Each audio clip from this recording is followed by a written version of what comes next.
بسم اللہ الرحمن الرحیم۔ معزز ناظرین، ادب کے ساتھ عرض ہے کہ چینل کو سبسکرائب کریں، یہ تو انتہائی عزت افزائی ہوگی، لیکن جو بھی دوست کسی بھی قسط کو سنتا ہے لائک تو ضرور کر دیا کریں۔ ہم ساری محنت آپ کی خوشی کے لیے ہی کرتے ہیں، آپ کے لائک کرنے سے ہماری عزت افزائی ہوگی، اور کوئی کمی بیشی کمنٹ کر کے لازمی بتا دیا کریں۔ ہماری پوری کوشش ہوتی ہے کہ ہم آپ کی ہدایت کا جواب دیں اور اس پر عمل بھی کریں۔ لائک لازمی کر دیا کریں، شکریہ۔ گمنام ہیرو کے معزز ناظرین، السلام علیکم۔ آئیے چلتے ہیں کہانی کی طرف۔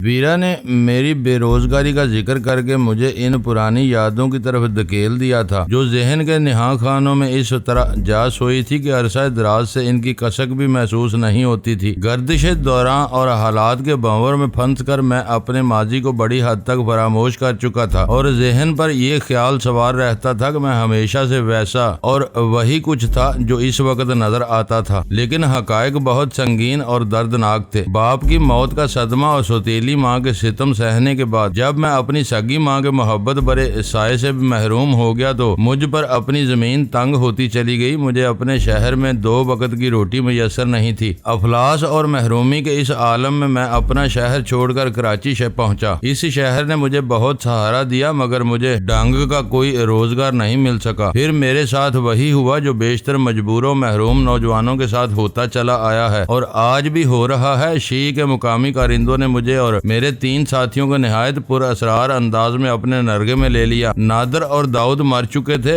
بس جہانگیر زندہ تھا۔ وہ ان تمام چکروں سے آزاد ہو کر قدرے متلاطم خان کی زندگی بسر کر رہا تھا، لیکن میں بدستور اپنی تقدیر کی گتھیاں سلجھانے میں مصروف تھا۔ میں پے در پہ جن ہوش ربا حالات سے 2-4 ہوتا چلا جا رہا تھا، ان کا سلسلہ کہیں بھی رکتا ہوا نظر نہیں آ رہا تھا۔ کبھی کبھی تو یوں محسوس ہونے لگتا تھا جیسے میں جرائم اور سازشوں سے لڑنے کے لیے زندہ تھا، اور یہی جنگ لڑتے لڑتے ایک دن مجھے بھی موت کی ان اندھی وادیوں کے سفر پر نکل جانا تھا جہاں میرے پرانے رفیق اور غم گسار مدتوں سے میرے منتظر تھے۔ تم کیا سوچ رہے ہو؟ ویرا نے بیزاری سے میرا شانہ جھنجھوڑ کر مجھے چونکا دیا۔ تم نے سنا نہیں کہ تمہارا چہیتا کیا بکواس کر رہا ہے؟ میں اس کی زبان گدی سے کھینچ لوں گی۔ میں نے پر خیال نظروں سے اس کی طرف دیکھا اور اس کے چہرے پر غصے کی تمتماہٹ دیکھ کر میرے ہونٹوں پر خفیف سی مسکراہٹ پھیل گئی۔ میرا خیال ہے تم نے خود ہی اسے تباہ آزمائی کی دعوت دی تھی۔ اس کا یہ مطلب نہیں کہ یہ مجھے گالیاں دینے لگے۔ وہ بفر کر بولی، میں خود ڈنکے کی چوٹ پر کہتی ہوں کہ میرا وجود جمی لائٹ کے ایک گناہ کا شاہکار ہے، وہ میرا باپ ہے، مگر ہزاروں شہ زوروں اور خونیوں پر راج کرنے کے باوجود اس مردانہ جرت سے محروم ہے کہ سر عام مجھے اپنی بیٹی تسلیم کر لے۔ لیکن میں کسی اور کو یہ اجازت نہیں دے سکتی کہ وہ اس حوالے سے مجھے گالیاں دیتا رہے۔ میں ایسا کرنے والے کا منہ نوچ لوں گی۔ تم خود ہی بتاؤ کہ کیا میں اپنی مرضی سے پیدا ہوئی تھی؟ کیا میں اپنی مرضی سے اپنی بن بیاہی ماں کی کوکھ میں جا گھسی تھی؟ ویرا کے مزاج کی ترشی کو اعتدال پر لانے کے لیے اس بار مجھے دانستہ زور سے ہنسنا پڑا، اور میں نے کہا، تم بلا وجہ جذباتی ہو رہی ہو۔ معلوم ہوتا ہے کہ ایلن نے چیخا سرائے کے ہوٹل میں بے ایمانی اور موقع پرستی کے موضوع پر قندوز خان کے سامنے جو تقریر کی تھی وہ تمہارے ذہن سے چپک کر رہ گئی ہے۔ وہ بھی یہی کہہ رہا تھا کہ اپنے والدین کے انتخاب کے لیے اسے کوئی آزادی حاصل نہیں تھی۔ اس نے ماں کی کوکھ کی بھی کوئی بات کی تھی۔ اس وقت تم لاشعوری طور پر اسی کے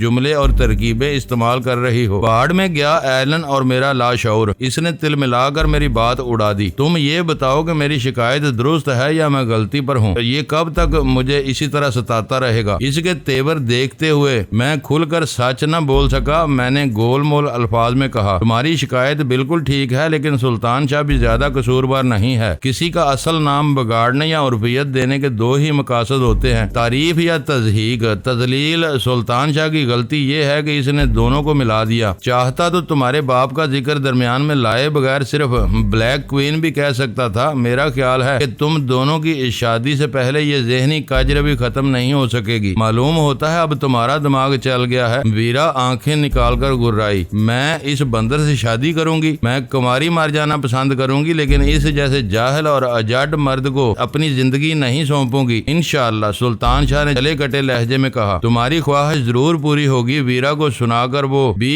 میری طرف متوجہ ہو گیا۔ کان کھول کر سن لو کہ جو کچھ تم چاہ رہے ہو قیامت تک نہیں ہو سکے گا۔ میں کسی عورت سے شادی کروں، عورت سے، چڑیلوں سے مجھے شدید نفرت ہے۔ میں نے دونوں ہاتھوں سے اپنا سر تھام لیا اور باری باری دونوں کی طرف دیکھتے ہوئے نحیف و نزار آواز میں بولا جان بخش دو، میرا وہ مطلب نہیں تھا جو بیاک وقت تم دونوں نکال بیٹھے ہو۔ میں تمہاری آپس کی شادی کی بات نہیں کر رہا تھا، میرا مطلب تھا کہ جب تک تم دونوں کی الگ الگ شادی نہیں ہو جاتی تمہاری بد دماغی ختم نہیں ہوگی۔ دونوں کے چہروں پر خفت اور بخلاہٹ طاری ہو گئی۔ دونوں نے سٹ پٹا کر ایک دوسرے کی طرف دیکھا اور نظریں چار ہوتے ہی ویرا جھیمپے ہوئے انداز میں ہنس پڑی۔ سلطان شاہ منہ بنا کر غزالہ کے سامنے جا کھڑا ہوا۔ اگر ہم دونوں اسی انداز میں ایک دوسرے سے الجھتے رہے تو یقین رکھو کہ ایلن اور پیٹر کے ہاتھوں ہمیں کوئی بڑا نقصان پہنچ جائے گا۔ یہ معلوم ہو جانے کے بعد کہ وہ دونوں بیاک وقت ڈیوڈ سٹارز اور کرنل جیسی جونز کے لیے کام کر رہے ہیں ہماری آنکھیں کھل جانی چاہیے، غزالہ نے دھیمی مگر ملامت امیز آواز میں کہا۔ اس وقت وہ ہمارے سامنے بے نقاب ہو چکے ہیں، کم و بیش یہی حالت ہماری بھی ہے۔ ویرا نے کہا ڈینی لاکھ تنویر ہونے کا دعویٰ کرتا رہے، ان لوگوں کے ذہنوں سے ڈینی کا نام نہیں کھرچا جا سکتا، لیکن سفر کے دوران میں وہ ہمیں کوئی نقصان نہیں پہنچا سکتے۔ اسی طرح ہم بھی سرحد عبور کرنے کے لیے ان پر انحصار کر رہے ہیں۔ میرا خیال ہے جب تک ہم لوگ افغانستان میں موجود ہیں ہمیں ایک دوسرے سے کوئی خطرہ نہیں ہے۔ ہاں، سرحد پار کرنے کے بعد ہمیں ہر وقت ہوشیار رہنا ہوگا۔ غزالہ ٹھیک کہہ رہی ہے۔ سلطان شاہ ہمارے قریب آ کر دوبارہ گفتگو میں شمولیت اختیار کرتے ہوئے بولا یہ فیکس اور تیز ترین مواصلاتی رابطوں کا دور ہے، وہ دونوں ہمارے بارے میں اپنے ساتھیوں کو باخبر کر سکتے ہیں۔ راستے پر وہ ہمارے دوست بنے رہیں گے لیکن ہم اچانک ہی کہیں گھیر لیے جائیں گے۔ ہمیں ان خطرات کا ادراک کرنے کے بعد ان کے سدباب کے لیے تیار رہنا ہوگا۔ ہم نے غفلت برتی تو بعد میں پچھتانے کا موقع بھی نہیں ملے گا۔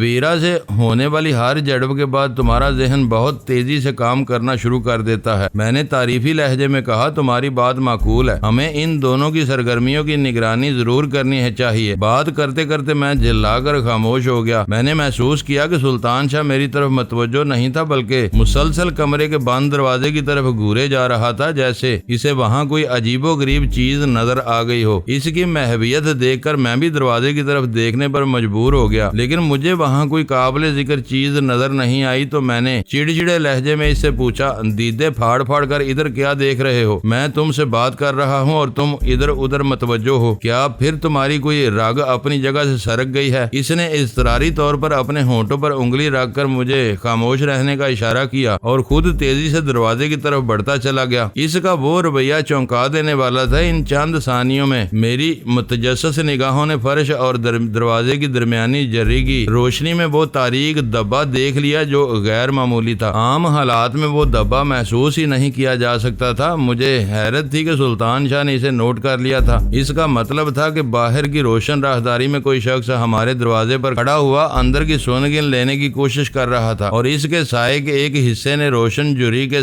تسلسل کو توڑا ہوا تھا۔ سلطان شاہ نے دروازے کا ہینڈل گھما کر اتنی تیزی سے دروازہ کھولا کہ ہمارے دروازے پر کھڑے ہوئے وردی پوش بہرے کو سنبھلنے یا اپنی جگہ چھوڑنے کا موقع نہیں مل سکا۔ سلطان شاہ سے سامنا ہوتے ہی اس کے چہرے پر سراسیم کی پھیل گئی۔ سلطان شاہ نے ہاتھ بڑھا کر اس کا گریبان تھاما اور اسے کمرے میں کھینچ کر دروازہ دوبارہ بند کر دیا۔ دراز قامت اور سرخ و سفید افغان بہرے کے ہاتھوں میں ٹرے موجود تھی جس میں 3 پیالیوں کے ساتھ چائے کے دیگر لوازم سجے ہوئے تھے۔ یوں مشتبہ انداز میں پکڑے جانے پر اس کے ہاتھوں میں ہلکی سی کپ کپی طاری ہو گئی تھی جس کا اثر ٹرے پر بھی پڑ رہا تھا۔ سلطان شاہ نے اسے اندر لانے کے بعد گریبان چھوڑ دیا تھا۔ ہمارے دروازے پر تم کیا کر رہے تھے؟ سلطان شاہ نے پلٹ کر اسے خونخوار نظروں سے گھورتے ہوئے تیز لہجے میں سوال کیا۔ سوال کرتے ہوئے اس نے ٹی کوز اٹھا کر اپنا اطمینان کیا کہ اس کے نیچے چائے دانی ہی موجود تھی اور ٹی کوزی دوبارہ ٹی پاٹ پر ڈانک دی۔ اس وقت تک بہرے کا چہرہ خوف سے زرد پڑ چکا تھا۔ لمحہ بھر تو وہ اس انداز میں سلطان شاہ کی طرف دیکھتا رہا کہ مجھے شبہ ہوا کہ کہیں وہ اردو زبان سے نابلد ہی نہ ہو، لیکن پھر اس نے اپنی خاموشی توڑ کر میرے خیال کی تردید کر دی اور ہکلاتے ہوئے بولا صاحب چائے لے کر آیا تھا،